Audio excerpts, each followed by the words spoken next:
Hi loves, Maya is here. I help people consciously transform their lives through sensual presence and pleasure. And today I would like to talk on the topic of control versus femininity. I work with both men and women, but primarily I teach group classes for women, and I have several classes coming up. I have a class on feminine self-care, 10-day feminine embodiment course, and a lot of my clients bring up this topic of how I can let go of control.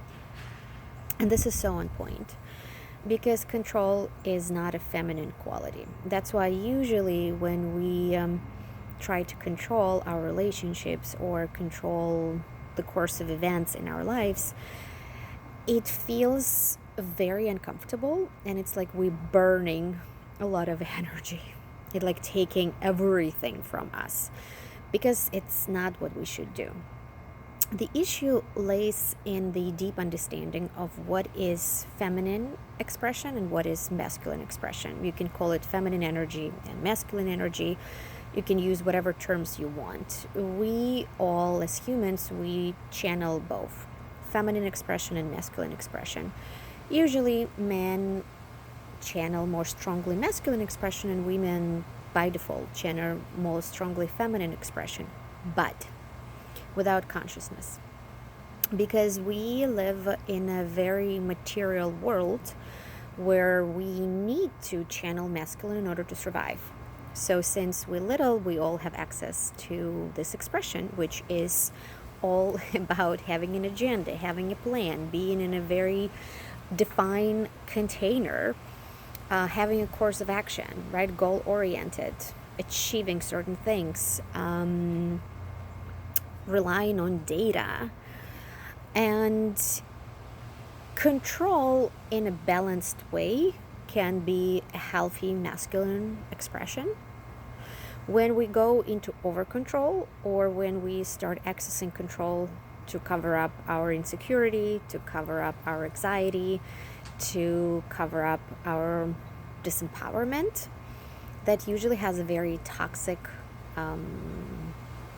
felt sense. And that would be an expression of wounded masculine. So basically disbalanced masculine. So the reason why it's so uncomfortable for women when we go into controlling, it's because it's a cover up for the lack of accessing our own power. We are controlling because we don't feel safe within. We are controlling because we don't feel the ground under our feet. We are controlling because we cannot grasp a very strong sense of self.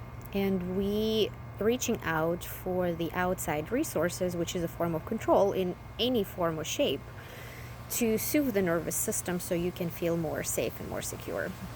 And it's never going to work because it's fake, right? It's like, building a house without a foundation.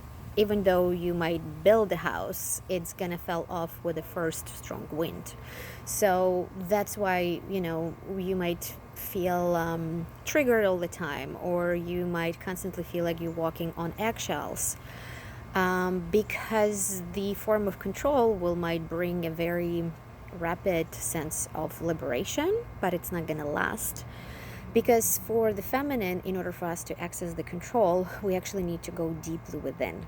Because feminine is strong within and fragile without, right? Fragile on the outside. Masculine is very strong on the outside and fragile on the inside. So feminine power is our ability to feel fully, our ability to process and alchemize our feelings.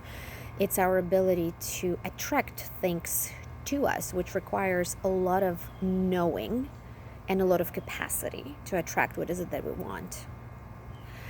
And when we do not have a strong connection to our feminine essence, when we are not capable of understanding and alchemizing our emotions, when we don't know what we want, when we didn't clear out the blocks that we have, which can be coming from conditioning, childhood traumas, and all of the things, we are shifting into wounded masculine, and we're going into control, into severe control, which rooted in anxiety and fear.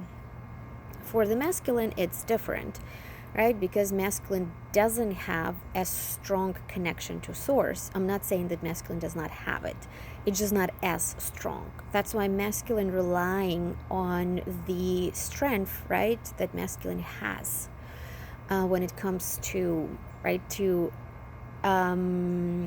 navigating this 3D world. And everything works, of course, in balance. Every human being needs to have full access to their feminine and to their masculine.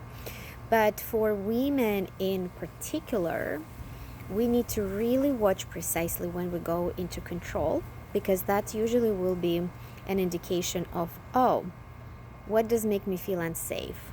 What does make me feel uncomfortable? I'm lacking trust. Trust in what? Trust in myself, trust in the universe, in God, trust in my man, right? Like, what are the limitations? Because control, it's a cover-up for our inability to receive. Because if I'm in my feminine, if I'm channeling my empowered feminine, I trust that I have a capacity to receive what is it that I desire. So I don't need to control it. I can just surrender to the flow of life, because I know that everything is always working out for me. So that is the mantra. And if there is not enough trust and capacity to receive, that's the invitation to go and do the internal work and let go of the control. Because control is not going to get you where you want to be. It's not going to help you to have what you want to have. We usually go into controlling because unconsciously we don't have a capacity to receive, and we know that with control we're not going to get it. So it's kind of like creating this weird safety net of, oh, because I'm not going to get it, let me create this idea that I put a lot of effort into it. But it's like empty effort, because it's not rooted in a personal deep integrity. If you want to learn more how to access your feminine and how to build this strong and powerful and attractive sense of your inner power, please join my courses, my upcoming courses. Join my private Facebook group for women embodied sensual queens. Reach out with any questions. I cannot wait to bring as much passion, turn on, and pleasure into every woman's life. Everybody should live in their abundance and joy and pleasure.